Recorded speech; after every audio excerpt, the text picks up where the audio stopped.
Hello students, I am R Krishnapriya, going to handle foundation engineering hereafter, and I am going to handle unit 3, which is footings and drafts. Already you have studied the unit shallow foundation in the second unit. This is a little bit continuation in that. So first of all, we all know what is footing. We know footings are structural member made of brickwork, masonry or concrete that are used to transmit the load of the wall or column such that the load is distributed over a large area. So it is a member which carry the all superstructure loads, okay, under the ground. And then next we will see the types of footings. Types of footings is foundation. In that foundation we will have two. One is shallow foundation and deep foundation. Shallow foundation is the one where the depth is lesser or equal to breadth, and deep foundation where the depth is greater or equal to breadth.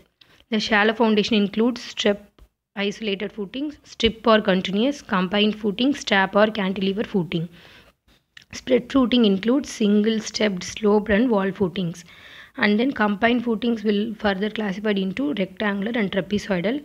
And then the deep foundation includes pile foundation, pier foundation and well foundation.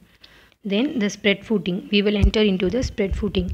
Before we entering into it, this unit contains problems and theories. Theory is not a full stretch theory.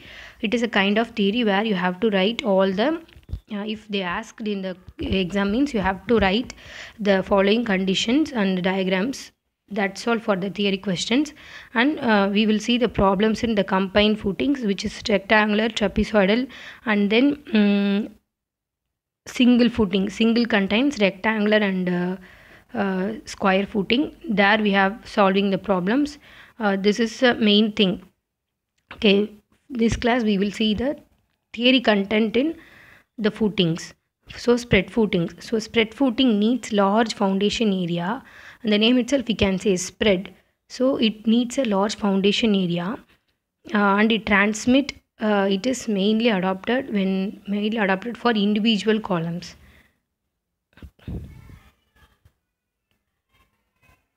These are all the spread footings, single footings, stepped footings and sloped footings.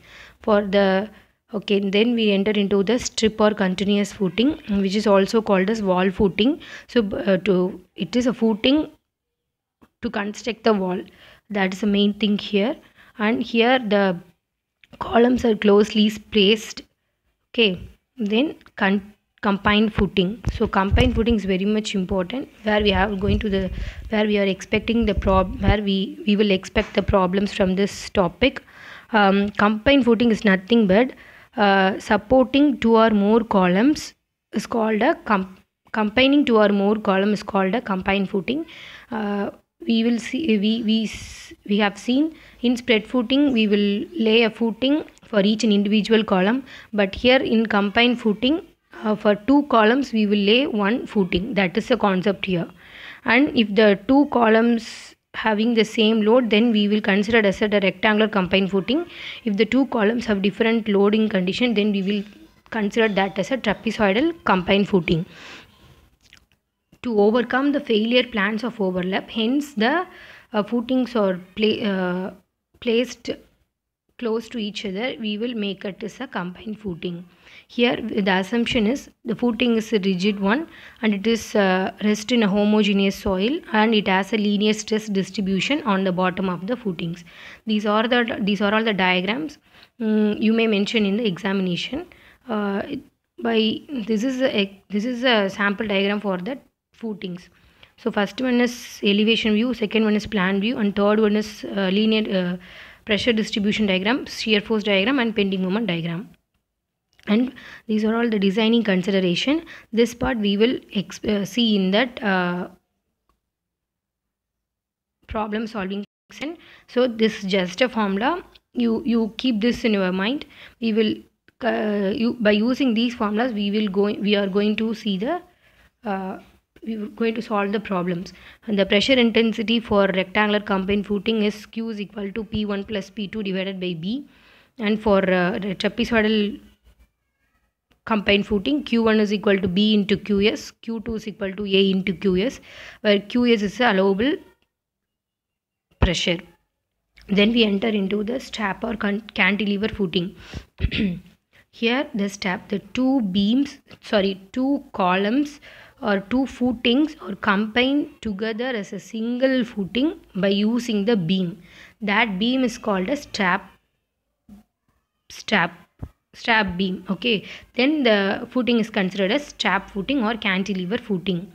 It is designed as a rigid or fixed beams. So the strap is a connecting beam, I have mentioned, and two or more footings connected by a beam and form a single unit. Then we will enter into the mat or raft foundation. It is a concept where a single slab like footing structure will includes number of columns in it. Instead of going combined and spread footings, this is a one method where the columns are placed very close to each other, and it is more economical than the spread footing. Hence the spread footing needs large area of foundation, whereas and it also an economical one, but comparing to that mat foundation, spread footing needs more economical value than the mat foundation, and it is adapted when the width is greater than or equal to 6 meter.